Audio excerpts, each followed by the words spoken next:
Hi friends, good morning. Srinu Rani కిచెన్కి స్వాగతం. ఇది ఫిబ్రవరి 9, మా 35వ పెళ్లి రోజు. ఇంకా ఇంత లేటుగా పోస్ట్ చేస్తున్నాను. ఇంకా పిల్లలు చిన్నప్పుడైతే హోటల్కి వెళ్ళేవాళ్ళం, టెంపుల్కి వెళ్ళేవాళ్ళం, అలాగే సినిమాకి కూడా వెళ్ళేవాళ్ళం. ఇంకా గుడికి అయితే వెళ్ళి వచ్చేసి ఇంకా టిఫిన్ అయితే తింటున్నాము. ఇంకా సినిమా అనేది మెల్లమెల్లగా తీసేసాము. ఎందుకంటే రోజులు మారుతున్న కొద్దీ ఇంకా ఎవరో ఒకళ్ళు అడ్జస్ట్ అవ్వాలి కదా. ఇంకా బయటికి వెళ్ళే బదులు టిఫిన్ కూడా ఇంటికి తీసుకువచ్చేసారు. ఇంకా ఈ విధంగా తింటూ మేము మాట్లాడుకుంటూ ఉన్నాము.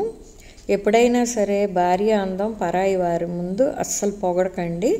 భార్య లోపాలని ఇతరుల ముందు వెక్కిరించకూడదు. అలా ఉంటుంది, ఇలా ఉంటుంది, అలా చేస్తుంది, ఇలా చేస్తుంది అని.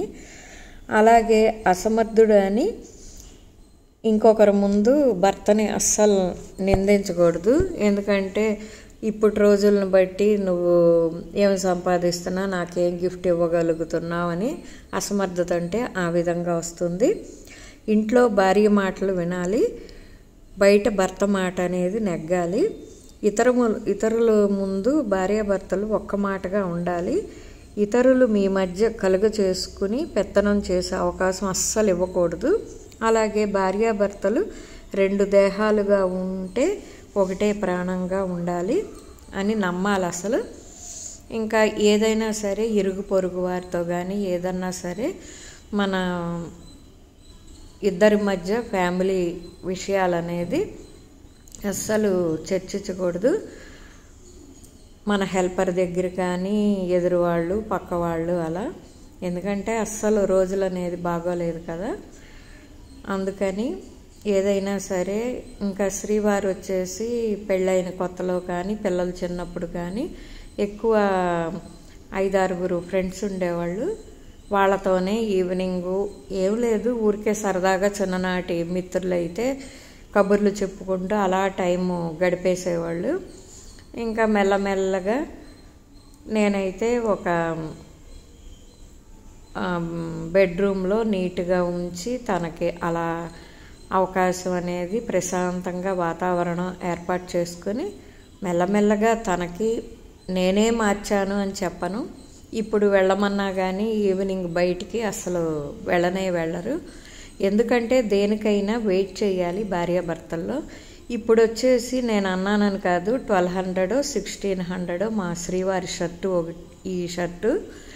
ఇంకా సరే నాకు 3000 2 చీరలు కుట్టి చేసుకుని రెడీగా ఉంచుకున్నాను. ఎందుకంటే మగవాళ్ళకి తక్కువ ఉంటాయి, లేడీస్కి శారీస్ ఎక్కువ ఉంటాయని. కానీ నేను కట్టుకున్నది 450 ఆ శారీ. కలరు మ్యాచింగ్ అవ్వటం కోసం నేనే అక్కడ తగ్గాను. ఒక్కొక్కసారి శ్రీవారి బర్త్డే రోజు నేను శారీ మంచిది కట్టాను అంటే ఒక్కొక్కసారి నా కలర్ కాంబినేషన్ అట్రాక్షన్గా ఉండి నాదా బర్త్డే నీదా అని కూడా అంటారు. కానీ ఏ రోజు అలా అనుకోము. కలర్ మ్యాచింగ్ అయిందా లేదా, ఇంకా అది ఎంత కాస్ట్ అనేది సింపుల్గా ఉన్నా నేను కట్టాను. ఇది చీర గురించి డ్రెస్ గురించి ఇక్కడ కాదు సమస్య. ఎవరన్నా సరే అడ్జస్ట్ అవటంలో మన జీవిత గమనం అనేది సాగుతూ ఉంటుంది. 35 సంవత్సరాలు అయింది. 89లో మా మ్యారేజ్ అనేది అయ్యింది.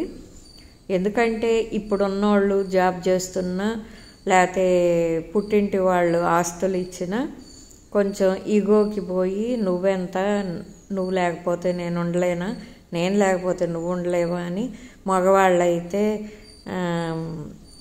ఇంకొక పక్కదారి వెతుక్కోవటం ఇలా కూడా జరుగుతూ ఉన్నాయి. చాలా మనం న్యూస్లో కూడా చూస్తున్నాం కదా. ఎన్నేళ్ళు పెళ్ళయిందా అని కాదు, ఎవరి దారి వాళ్ళు వెతుక్కునే రోజుల్లాగా ఉన్నాయి. అలా ఎప్పుడూ చేయకండి. మనం సహనం వహిస్తే మనకే మంచి రోజులు అనేది వస్తాయి. ఎప్పుడైనా సరే పెద్దలు అంటారు కదా, కోడిగుడ్డు గిన్నెలో వేస్తే అది ఉడికేసరికి ఎక్కువగా అవుతుంది అని ఓర్చుకుంటే అలాగే జీవితం కూడా. అలా అని తప్పులు చేసి పక్కదారి పట్టి ఫ్యామిలీకి దూరం అవ్వకండి. ఎందుకనంటే అది మంచి పద్ధతి అనేది కాదు. దేవుడు కూడా హర్షించడు. వాళ్ళకి తప్పకుండా శిక్ష అనేది ఉంటుంది. ఇది మాత్రం నమ్మండి, కాలం చాలా బలమైనది. ఎప్పుడు కూడా లేడీస్ అనేది వీక్ అవ్వద్దు, స్ట్రాంగ్గా ఉండండి. ఏ విషయమైనా మెంటల్లీ ఫిజికల్లీ మీ హెల్త్ మీరు చూసుకోండి, స్ట్రాంగ్గా ఉండండి, మంచి నిర్ణయాలు తీసుకోండి.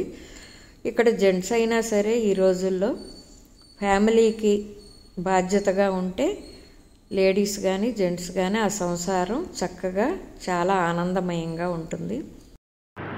నెమలిపూరి శ్రీనివాసరావు గారు ఝాన్సీ రాణి గారుల పెళ్లి రోజు సందర్భంగా భోజనాలు ఏర్పాటు చేశారు.